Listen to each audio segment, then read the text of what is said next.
이 분수령이라는 단어가 있습니다. 제가 이 단어를 사전을 찾아보니까 이렇게 풀이합니다.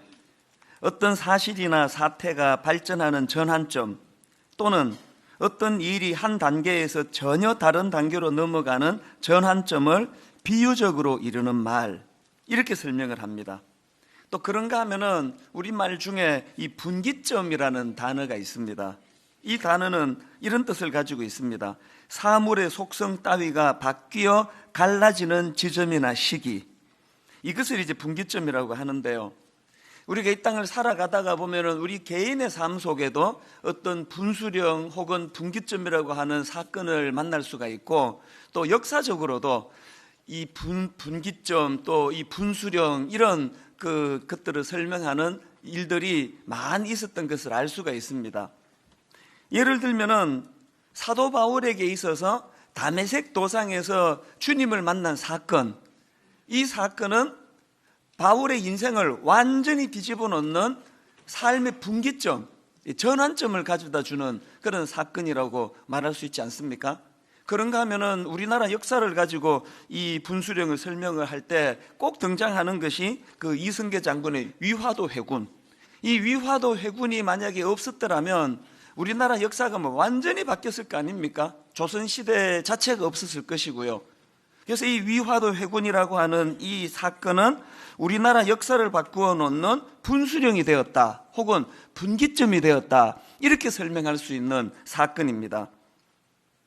제 개인적으로 누가 물으신다면 저는 전 가족이 이제 이민을 갈 때까지는 제 의지가 하나도 없었습니다. 가족들이 다 간 거기 때문에 전 가족 이민을 갈 때까지는 그런 타의에 의해서 갔지만, 제가 이제 시민권을 반납하고 한국으로 되돌아온 이 사건, 이건 제 인생의 분기점, 분수령을 이루는 결단이었다, 이렇게 말씀을 드릴 수가 있습니다. 여러분들에게는 이런 그 분수령 혹은 분기점이라고 하는 그런 사건이 혹시 있었는지 모르겠습니다. 제가 왜 오늘 말씀을 이렇게 시작하는가 하면은, 지금 방금 읽은 오늘 본문 사도행전 1장 6절부터 14절 말씀이 이 기독교 역사에 있어서 진짜로 중요한 분수령 혹은 분기점이다, 이렇게 말할 수 있는 사건이기 때문에 그렇습니다. 지금 오늘 본문에 어떤 내용이 담겨져 있습니까? 예수님께서 이제 부활하셔서 승천하시는 상황이에요. 이 제자들은 이 땅에서 예수님과의 이제 이 만남이 더 이상 이루어지지 않습니다. 이것이 제자들에게 얼마나 이게 불안하고 또 두려움을 가져다 주는 일이었겠습니까? 사복음서에서 보여지는 그 제자들의 모습은요, 예수님 없으면 오합지졸 아닙니까? 무기력하기 짝이 없는 그런 모습을 보여준 사람들이 제자들 아닙니까? 우리가 잘 아는 마태복음 17장에 나오는 그 변화산 사건 아시잖아요. 예수님이 베드로, 야고보, 요한 이 세 제자를 데리고 이제 변화산에 다녀오셨는데요, 주님께서 다녀와 보니까 예수님 없이 지냈던 나머지 제자들이 이거 말로 다 할 수 없는 그 부끄럽고 수치스러운 자리에 빠져 있는 겁니다. 이 어떤 상황인가 보니까, 자, 마태복음 17장 15절을 보십시오. 주여 내 아들을 불쌍히 여기소서. 그가 간질로 심히 고생하여 자주 불에도 넘어지며 물에도 넘어지는지라. 내가 주의 제자들에게 데리고 왔으나 능히 고치지 못하더이다.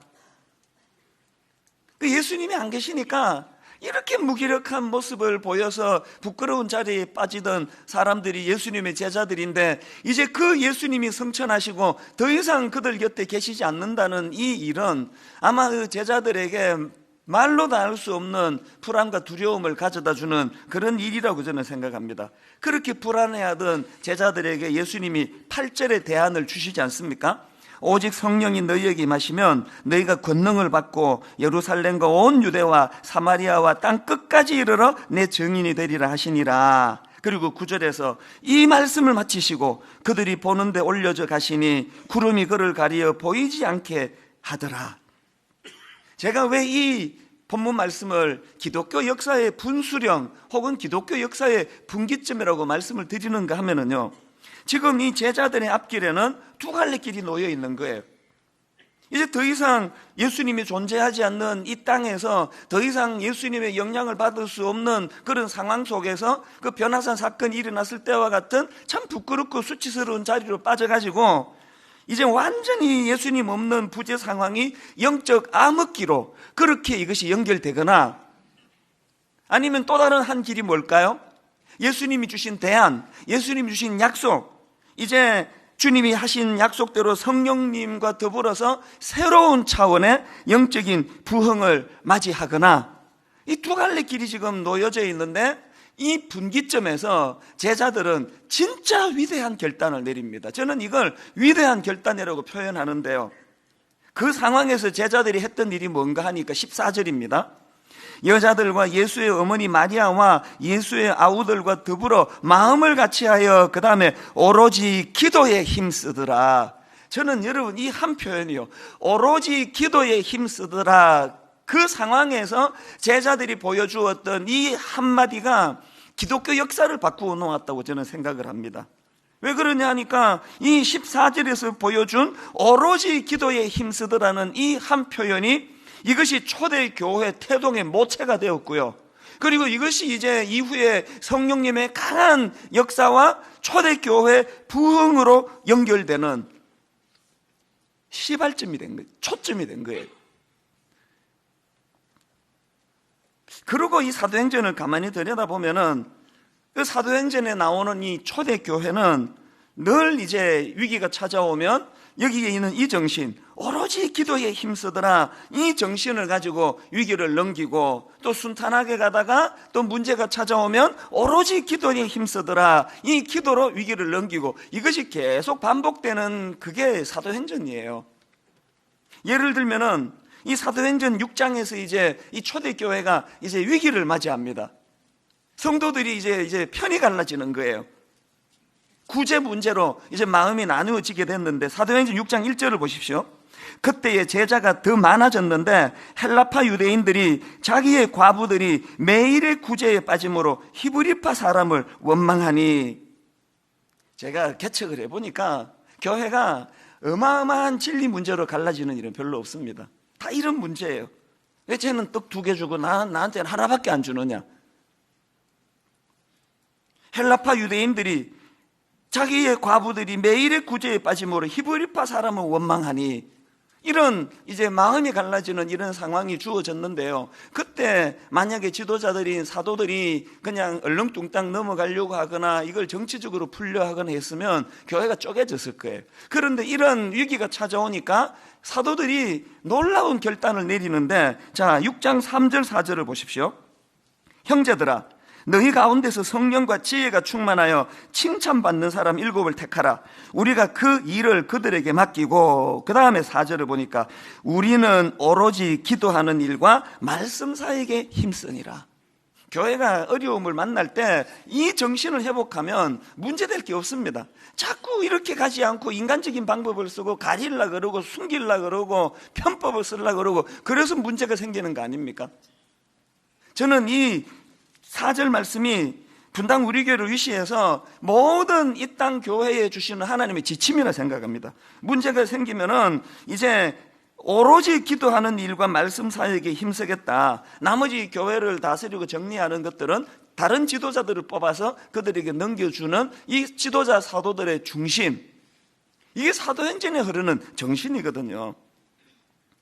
또 그런가 하면은 사도행전 4장에 보면은 또 다른 차원의 위기를 이 초대교회들이 이제 맞게 되는데요, 이 복음을 전하던 베드로와 요한이 붙잡혀가지고 이제 협박을 당하는 사건이 발생한 겁니다. 이런 일이 발생하니까 사도행전 4장 24절에 한번 그들의 그 반응을 보십시오. 그들이 듣고 한 마음으로 하나님께 소리 높여 이르되, 교회가 문제가 생기니까 지도자들에게 이런 핍박이 있으니까 전 성도가 합심하여 하나님께 기도하는 일을 했는데, 그 기도가 진짜 놀랍습니다. 자, 사도행전 4장 29절을 한번 보십시오. 주여 이제도 그들의 위협함을 굽어 보시옵고. 그리고 이제 우리식으로 만약에 기도한다면, 주여 이제도 그들의 위협함을 굽어 보시옵고 그 위협으로부터 보호하여 주시옵소서라든지, 그 악한 것들을 물리쳐 주시옵소서, 우린 그렇게 보통 가는데 여기 기도를 한번 보십시오. 주여 이제도 그들의 위협함을 굽어보시옵고 또 종들로 하여금 담대히 하나님의 말씀을 전하게 하여 주시오며 손을 내밀어 병을 낫게 하시옵고 표적과 기사가 거룩한 종 예수의 이름으로 이루어지게 하옵소서 하더라. 제가 이 말씀을 묵상을 하면서 오늘 분당 우리 교회나 제가 회개해야 되는 게 뭐냐, 기도와 관련해서 우리가 회개해야 되는 게 두 가지가 있는데요. 하나는요, 죽으라고 기도 안 한다는 거예요. 뭐 하여튼 막 목숨 걸고 안 하잖아요, 기도를. 뭐 다 기도하는 척하면서 저를 쳐다보고 계시지만 저 다 알거든요. 여러분 진짜 기도 안 하시잖아요. 하여튼 막 기도하면 막 죽을 사람처럼 안 하잖아요. 하여튼 막 이유야를 막론하고 기도를 안 해요. 그리고 기도와 관련한 우리의 두 번째 문제가 뭐냐, 어쩌다가 기도하는 기도도요, 내용이 너무 어린애 같은 전부 주시옵소서, 이것도 해결해 주시옵소서, 저것도 해결해 주시옵소서, 주여 이제도 그들의 위협함을 굽어보시옵고 그 위협함으로부터 우리를 보호하여 주시옵소서. 별로 귀엽지도 않은데 막 기도할 때는 그렇게 막 애교를 떨면서 하나님께 기도하는 게 우리의 문제라는 거예요. 여기에 지금 이 초대교회 성도들의 이 성숙한 기도는 뭡니까? 주여 이제도 그들의 위협함을 굽어보시옵고 그런 위협함에 맞설 수 있도록 종들로 하여금 담대히 하나님 말씀을 전하게 하여 주시옵고 그 다음에 손을 내밀어 병을 낫게 하시옵고 표적과 기사가 거룩한 종 예수의 이름으로 이루어지게 하옵소서. 초대교회는 밟으면 밟을수록 더 일어나는 거예요. 핍박하면 핍박할수록 더 일어나는 거예요. 이 기도가 그렇게 만든 거예요. 우리는 밟으면 금방 죽어버리는 거 아닙니까? 맨날 막 그냥 나약한 어린애처럼 보호해 주시옵소서, 살려 주시옵소서, 인도해 주시옵소서.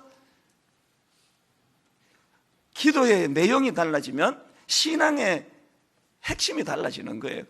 그래서 점점 위협이 많으면 많을수록 더 담대해지고 그 위협과 맞서기 위하여 더 강력한 하나님의 능력이 나타나는 이런 신앙생활을 우리가 누리기를 원하신다면 사도행전에서 보는 이 기도의 이 아름다운 패턴을 우리가 배워야 한다는 겁니다. 그렇게 성숙한 기도를 드렸더니 어떤 일이 벌어졌느냐. 자, 31절을 보십시오.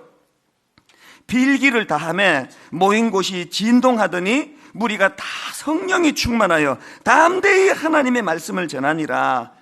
다음 주일날 이제 성령과 부흥에 대해서 말씀을 전하려고 하는데요, 이 모든 초대교회의 역사에 있던 하나님의 성령님의 강력한 역사하심은 다 기도와 연관이 있더라는 거예요. 우리의 기도가 달라지면 성령의 역사가 나타날 줄 믿습니다. 우리의 기도가 성숙해지면 우리 안에서 일하시는 성령님께서 우리의 삶 가운데 역사하시는 것을 목도하게 될 줄로 믿습니다. 이런 패턴은 사도행전에만 나오는 게 아니에요. 제가 이 부흥에 대한 설교를 할 때 구약을 주로 본문으로 많이 사용했는데 왜 그러냐 하니까 구약에는 이런 다양한 부흥 운동의 사례들이 열거가 되거든요. 예를 들면 사무엘상 7장에 기록되어 있는 미스바에서의 부흥 사건이라든지 또 느헤미야 8장에 나오는 수문앞 광장에서의 부흥이라든지 거기 보면은 공통점이 뭐냐, 말씀이 먼저 나오고 말씀을 깨닫고 난 사람들이 기도하는 자리로 나가는 거예요. 이 말씀과 기도와 말씀의 조화가 항상 부흥의 두 요소들이라는 겁니다. 성경에만 그런 게 아니고요, 기독교 2000년 역사 가운데 일어났던 우리 평양 대부흥을 위시해가지고 모든 부흥 운동과 부흥의 역사에는 이 말씀과 기도가 세트로 같이 등장하는 거예요. 이 기도라는 것이, 이걸 인간적인 관점으로는 기도해서 부흥이 일어났다 이렇게 말씀드릴 수 있지만, 이걸 하나님의 관점으로 동전의 양면처럼 뒤집어 말씀을 드리자면 하나님께서는요, 우리 인생이나 우리 역사나 할 것 없이 우리 삶의 중요한 분수령 혹은 우리 인생의 분기점을 가져다주는 사건을 맞닥뜨리게 할 때 주님은 꼭 기도하게 하십니다. 기도를 통해서 분수령이 일어나는 거예요. 예를 들면은 지금 분당 우리 교회가 그 좋은 사례인데요, 저는 처음에 이런 하나님의 뜻을 몰라가지고 상가 한 70평 얻어가지고 교회를 개척하려고 했는데 하나님께서는 너무나 큰 꿈을 가지고 분당 우리 교회를 바라보셔가지고 이제 그 상가보다는 이 송림 중고등학교를 주님이 예비해 두신 거 아닙니까? 여기가 여러분 땅이 10,000평입니다. 우리나라에서 이 중고등학교 10,000평 갖는 거 이런 경우가 많지 않습니다. 그런 하나님의 그 계획을 종이 모르니까 그 상가 얻어가지고 그렇게 하려고 하니까 하나님께서 인근에 계시는 목사님을 통해 가지고 역사하심으로 말미암아 거기서 쫓겨나고 그렇게 해서 여기 들어온 거 아닙니까?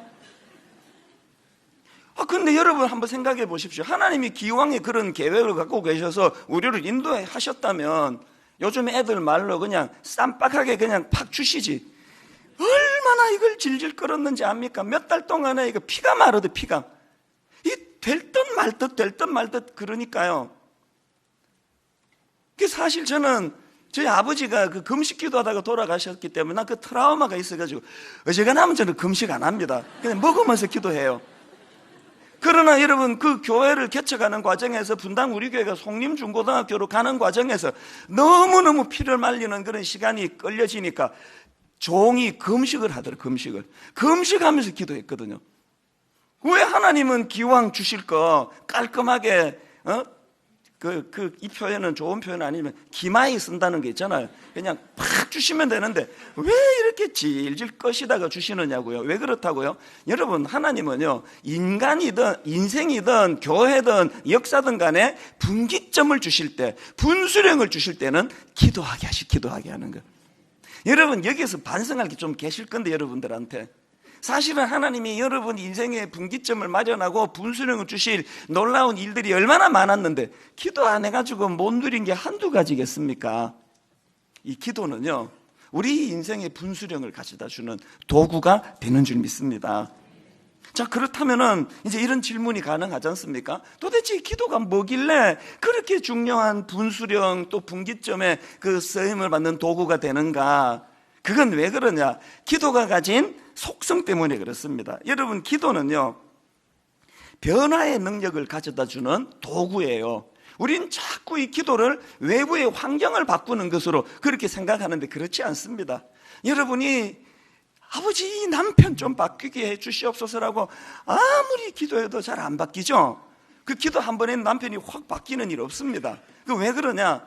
그 이상한 남자 만나가지고 죽을 고생하면서 이 남자 좀 바뀌게 해달라고 응답이 안 돼가지고 오랫동안 기도하는 과정에 자기가 바뀌어 있는 거예요. 어지간한 남자는 다 용납할 수 있는 넓은 마음이 생겨가지고 그 남자가 막 계속 집적거려도 하나도 불편하지 않는 큰 마음을 가지는 그런 사람으로 바뀌어 있는 거예요. 공감이 안 되는 분은 기도 더 해야 돼야지. 기도는 외부의 그 조건을 바꾸어 놓는 도구이기도 하지만 기도는 내 내면을 바꾸어 놓는 거예요. 그래서 필립 얀시가 쓴 기도라는 책에 보면 이런 참 좋은 내용의 글이 있습니다. 신앙은 기도하는 만큼 자라고 신앙인의 인격도 기도하는 만큼 변화한다. 이게 참 제 마음을 울린 문장이에요. 다시 한번 보세요. 신앙은 기도하는 만큼 자라고 신앙인의 인격도 기도하는 만큼 변화한다. 목사 안수 받는다고 인격이 변화되는 게 아니고요. 기도해야 인격이 변하는 거예요. 권사 안수 받았다고 임직한다고 변하는 게 아니고요. 기도해야 변하는 거예요. 이런 관점으로 이 사도행전을 보면은 그 은혜를 많이 받습니다. 여러분 다 아시지만 사도행전은 누가라는 의사가 쓴 책 아닙니까? 근데 이게 참 흥미로운 것은 여러분 이 사도행전을 기록한 저자 누가는요 예수님의 제자가 아닙니다. 예수님의 제자가 아닌 정도가 아니고요. 이 누가는 살아생전에 예수님을 단 한 번도 만나본 적이 없는 사람이에요. 더 놀라운 것은 누가는 유대인이 아니라 이방인이에요. 그래서 요즘으로 말하자면 누가는 당시에 주님과 동고동락했던 기라성 같은 사도들에 비하면은 누가는 초신자라고 할 수 있습니다. 직업이 의사거든요. 의사로서 이제 사도 바울의 선교 여행에 이제 주치의처럼 그렇게 이제 동행했던 사람이 누가인데요. 이 초신자 같은 누가가 초대교회에 그 복음의 역사가 일어나는 것을 보니까 이게 너무나 놀랐거든요. 인격이 변하고 가정이 뒤집어지고 삶의 변화가 일어나고 역사가 일어나니까 이 초신자 의사 누가가 어떻게 이런 일이 가능한가? 의사니까 뭐 얼마나 분석력이 좋았겠습니까? 분석을 해보니까 자기가 발견한 게 뭐냐?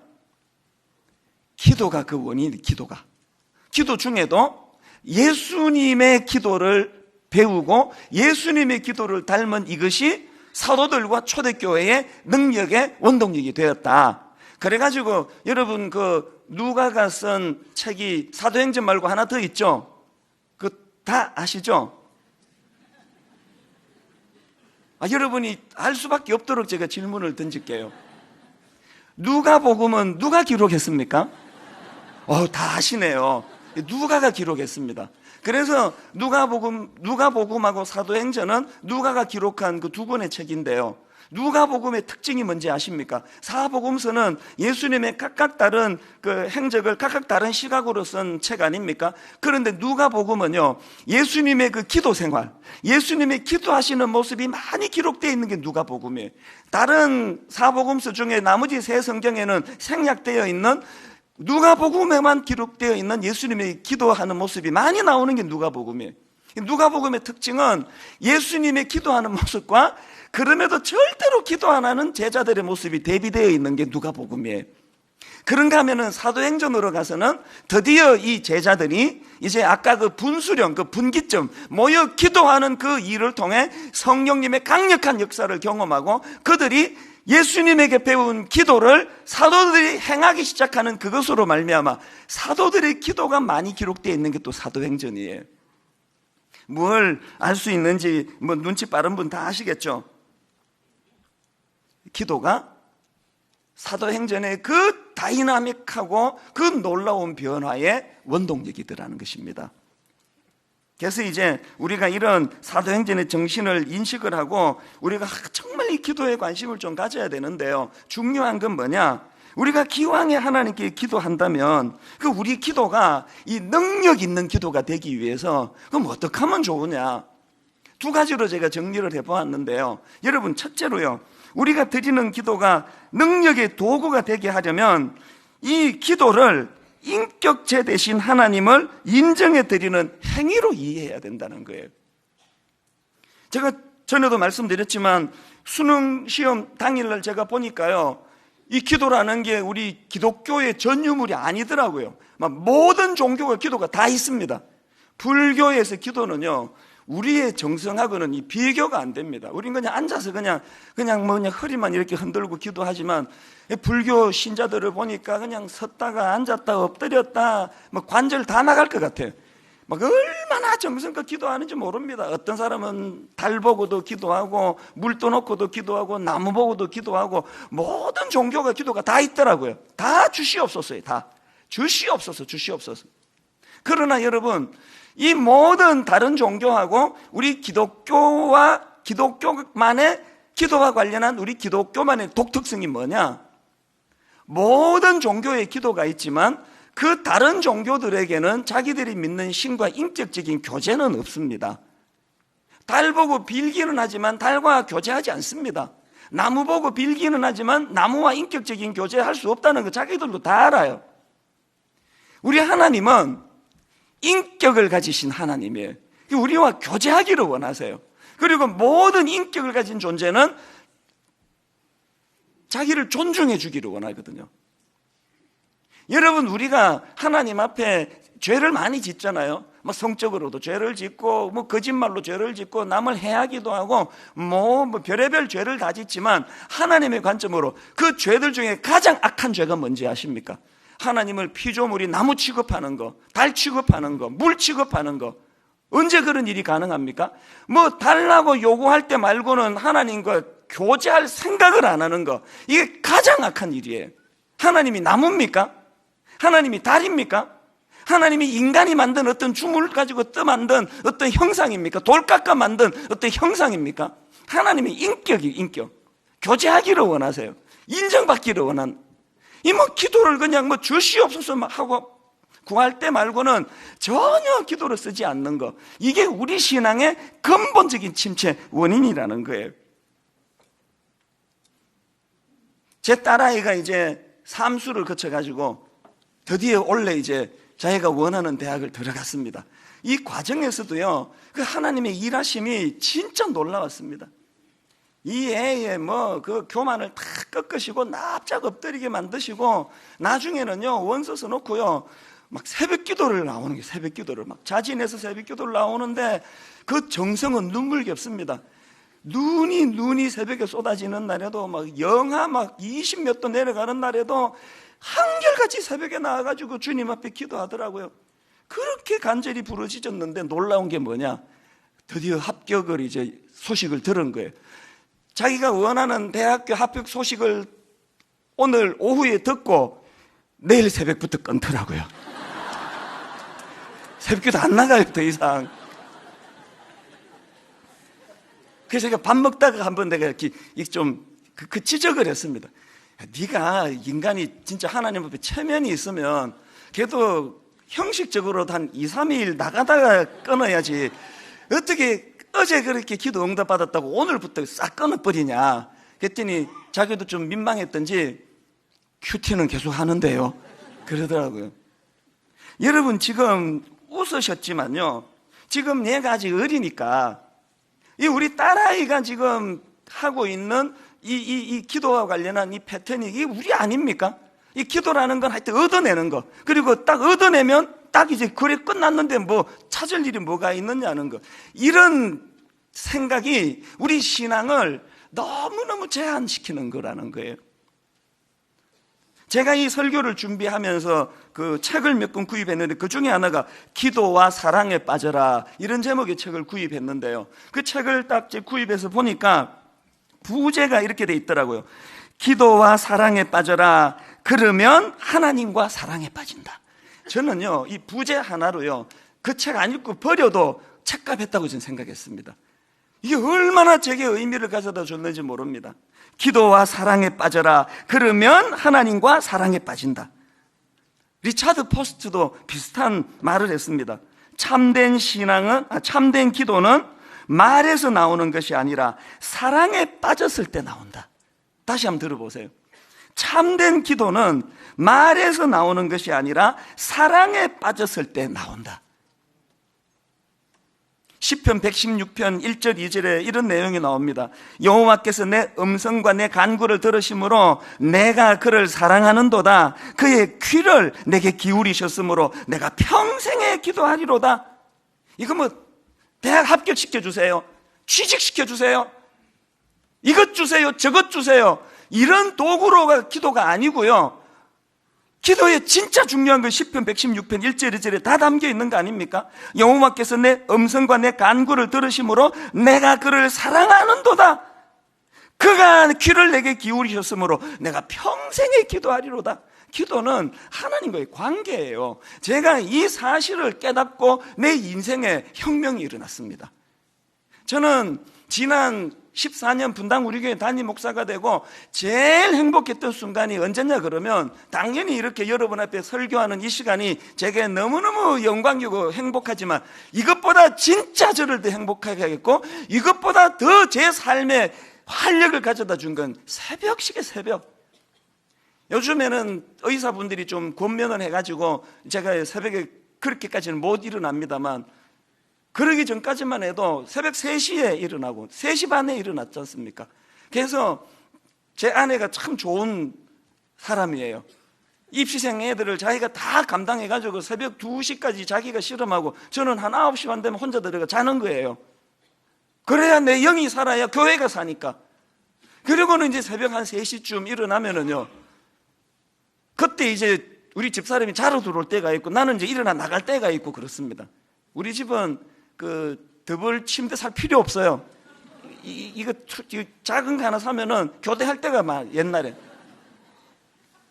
새벽에 일어나 가지고요 조용히 하나님께 독대하고 하나님께 기도하고 하나님의 말씀을 묵상하고 경청하는 그 시간이 내 생애에 이것만큼 행복했던 적이 없습니다. 어제 그냥 어떤 성도가 막 속을 뒤집어 놓고 억장이 무너지는 이런 일을 경험하고 막 영적으로 죽을 것 같이 엉금엉금 기어가지고 집에 들어가고 이렇게 내가 어떻게 은퇴할 때까지 이렇게 살 수 있겠나, 나 자신이 없다, 그렇게 하고 잠자리에 들어갔는데 짧게 숙면을 취하고 새벽에 일어나 하나님 앞에 독대하는 시간을 가지면 하나님이 치유해 주시는 거예요. 네 마음 내가 다 안다, 싸매어 주시고 어제 제가 우리 부목사님한테 좀 무리하게 이렇게 그 잔소리를 한 거 상기시켜 주시면서 꾸지람을 주시고, 네가 나이가 더 많다고, 네가 담임 목사라고 부목사에게 비인격적으로 대하는 건 옳은 일이 아니야, 회개하게 하시고, 그래가지고요 제가 우리 부목사님들 앞에 공개적으로 사과한 적이 몇 번이나 있습니다. 내 잘못했다고.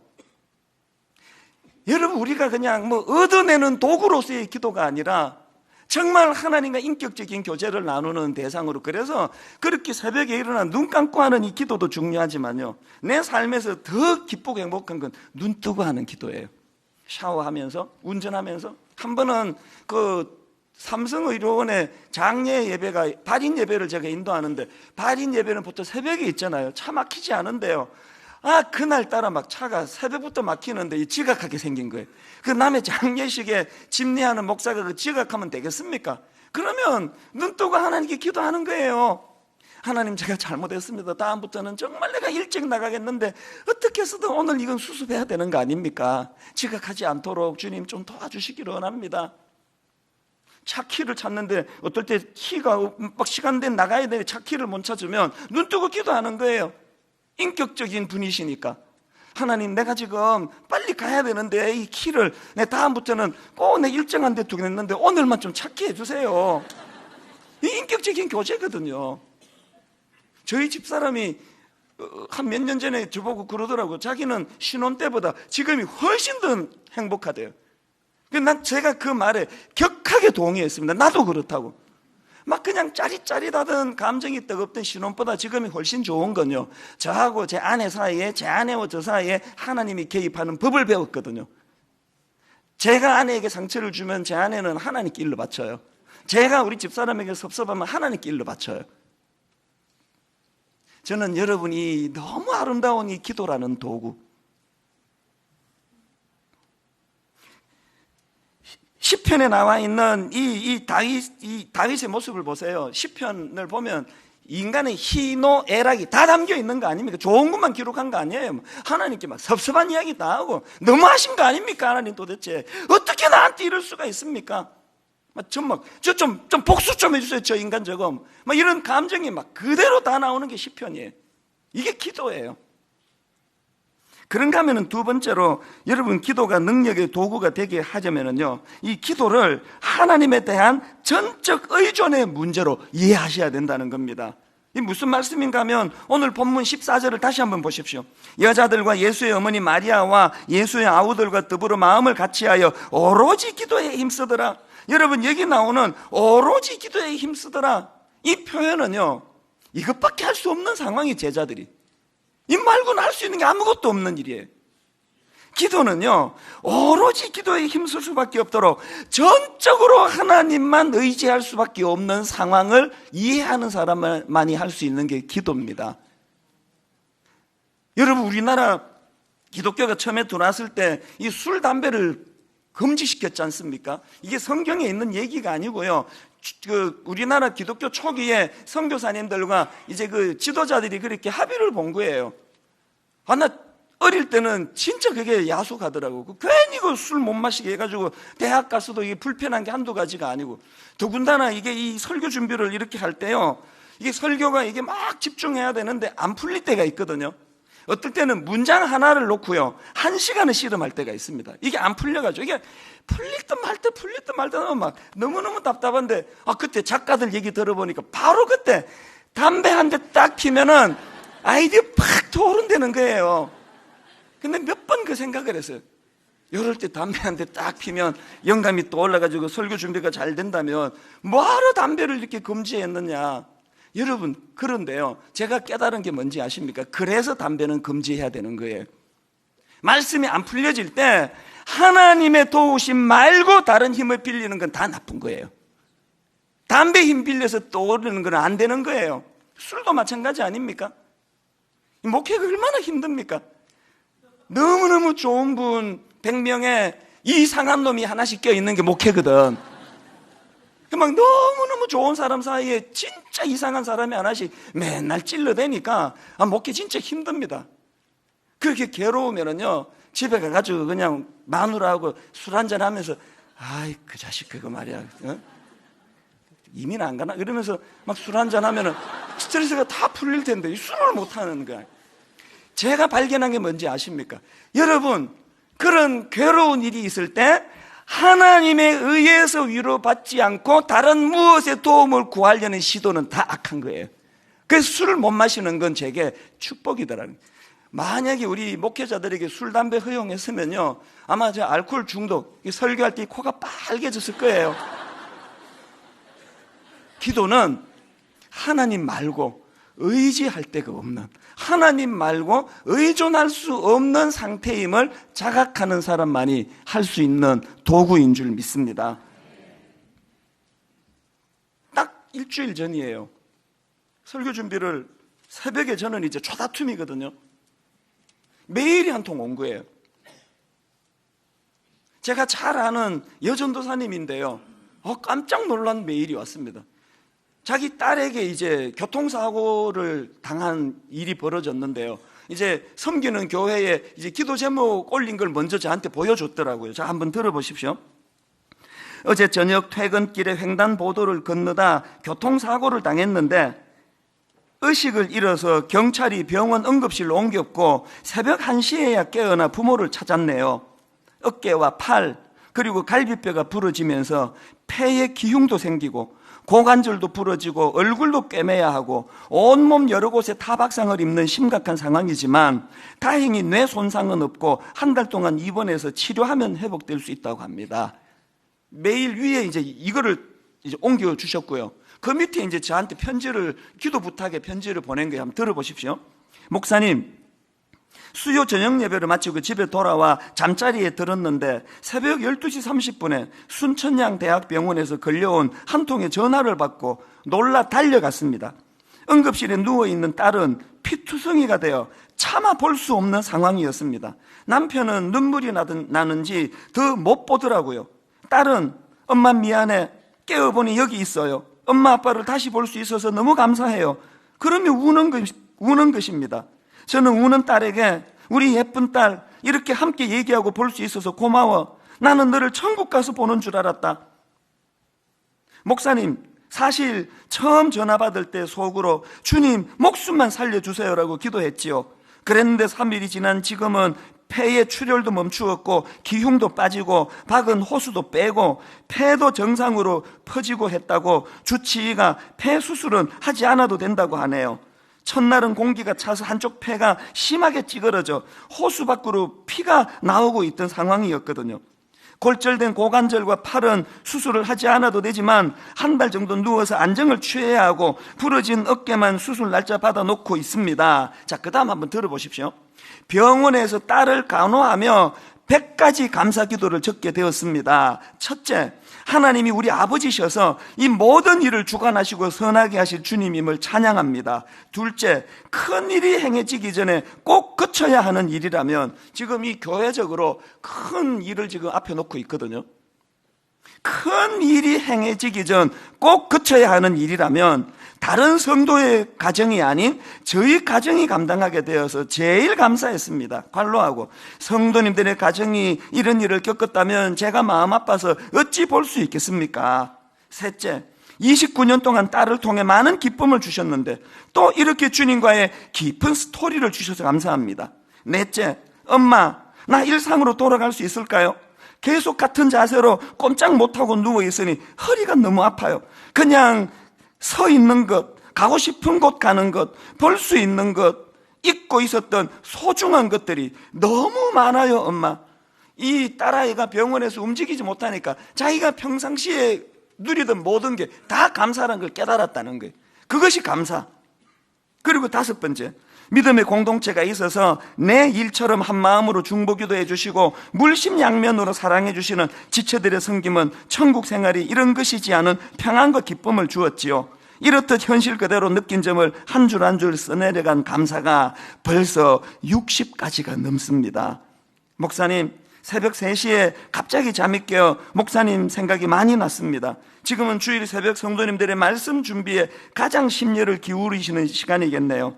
저도 너무 부족하지만 목사님 위해서 기도드려요. 여러분, 이분이요, 기도하는 분이거든요. 기도에 내공이 쌓여있는 분이거든요. 기도하는 분이다 보니까 딸이 지금 그 만신창이가 된 교통사고에서도 절망으로 빠지지 않고 그 자리에서 60가지 감사 제목을 쓸 수 있는 내공, 이게 기도하는 사람에게 나오는 거거든요. 결론을 맺으려고 합니다. 기도는 이론을 쌓는 게 아니라 하는 거예요. 그래서 여러분, 저는 2주 전에 이 설교를 준비하다가 우리 교육관 구청의 기도실 전면 제가 이거를 공사 새로 하자. 그래서 지금 오늘부터 내일부터 공사 들어가면 3주 동안에 환기, 냉방, 난방, 또 안전 문제 보완, 그리고 개인 기도실, 여성 기도실, 남성 기도실, 중보 기도실, 구청에 이제 3주 뒤에 오픈할 거예요. 저는 분당 우리 교회가 그냥 말만 많이 떠들어대는 교회가 아니라 기도하는 교회가 되기를 바랍니다. 그래서 이 여전우사님처럼 위기가 찾아올 때, 놀라운 일이 일어날 때 절망으로 빠지지 않고 60가지 감사 제목을 써낼 수 있는 내공 있는 성숙한 신앙인들 되기를 바랍니다. 저는 오늘 이 찬양을 같이 부르기를 원합니다. 최근에 발견한 찬양인데 가사가 너무너무 은혜가 되더라고요. 화면으로 한번 보시겠습니까? 주여, 우린 연약합니다. 우린 오늘을 힘겨워합니다. 주 뜻 이루며 살기에 부족합니다. 우린 연약합니다. 2절도 주여, 우린 넘어집니다. 오늘 하루 또 실수합니다. 주의 긍휼을 구하는 죄인입니다. 그래서 우리는 주님만 바라봅니다. 이게 기도예요. 가사를 생각하시면서 또 우리의 삶을 돌아보시면서 오늘 말씀을 기억하시면서 함께 이렇게 찬양하기 원합니다. 주여, 우린 연약합니다. 주여, 우린 연약합니다. 우린 오늘을 힘겨워합니다. 우린 오늘을 힘겨워합니다. 주 뜻 이루며 살기엔 부족합니다. 우린 연약합니다. 우린 연약합니다. 주여, 우린 넘어집니다. 주여, 우린 넘어집니다. 오늘 하루 또 실수합니다. 오늘 하루 또 실수합니다. 주의 긍휼을 구하는 죄인입니다. 주의 긍휼을 구하는 그래서 우리가 드릴 수 있는 이 한마디, 우린 주만 바라봅니다. 주만 바라봅니다. 이런 자들이 구하는 것, 한없는 주님의 은혜, 없는 주님의 은혜 온 세상 위에 넘칩니다. 온 세상 위에 넘칩니다.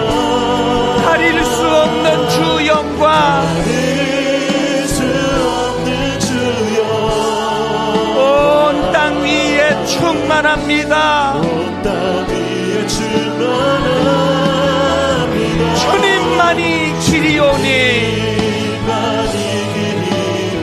우린 그 길 따라갑니다. 우리 그 길 따라갑니다. 그날에 우릴 이루신 여러분, 주님을 향한 이 신뢰, 주는 완전합니다. 주는 완전한 한없는 주님의 은혜,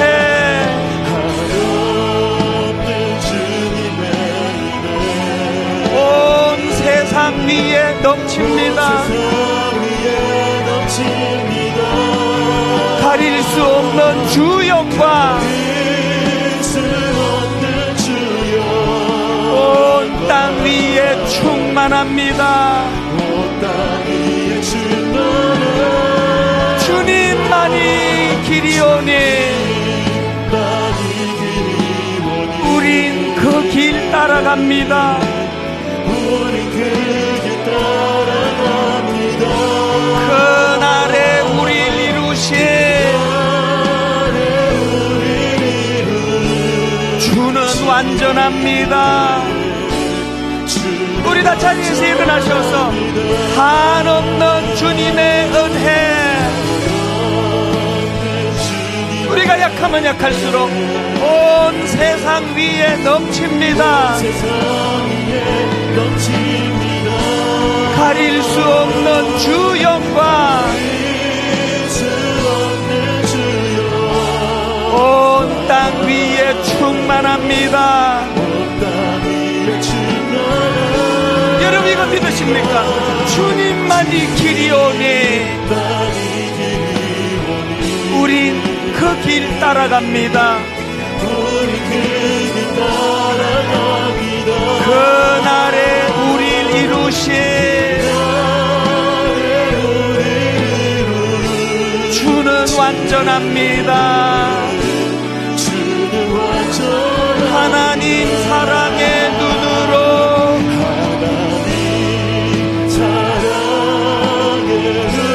너를 어느 때나 바라보시고 하나님 인자한 귀로서 언제나 너에게 기울이시네. 우리가 낙심할 때 좌절할 때 어두움의 밝은 빛을 비춰주시고 너의 작은 신음에도 응답하시네. 너는 어느 곳에 있든지 주를 향하고 주만 바라볼지라. 온 마음을 다하여 하나님 사랑의 눈으로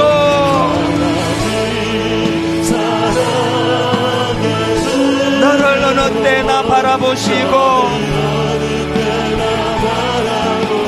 우리가 기도할 때마다 하나님 인자한 귀로서 언제나 너에게 기울이시네. 어둠의 밝은 빛을 비춰주시고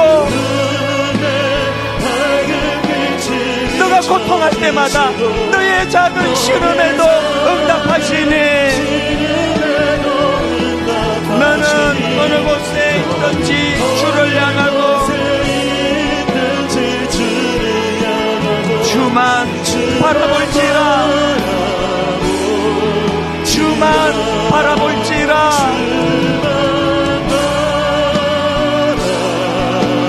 주만 바라볼지라.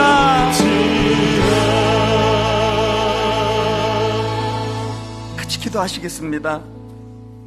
사망의 줄이 나를 두르고 스올의 고통이 내게 이름으로 내가 환난과 슬픔을 만났을 때에 내가 여호와의 이름으로 기도하기를 여호와여 주께 구하오니 내 영혼을 건지소서 하였도다. 너는 내게 부르짖어라. 내가 내게 응답하겠고 내가 알지 못하는 크고 은밀한 일을 내게 보이리라.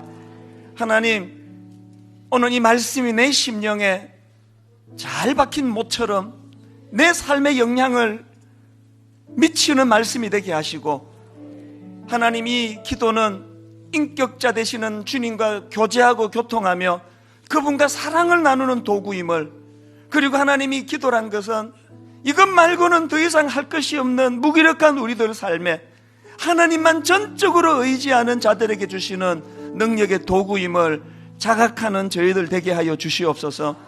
우리 눈에 눈물을 닦아주시는 주님을 인격적으로 경험하고 그 주님 주시는 위로하심을 받으며 그렇게 고난이 찾아올 때 더 강해지는, 더 든든해지는, 더 성숙해지는 하나님의 아들, 딸 되게 하여 주시옵소서.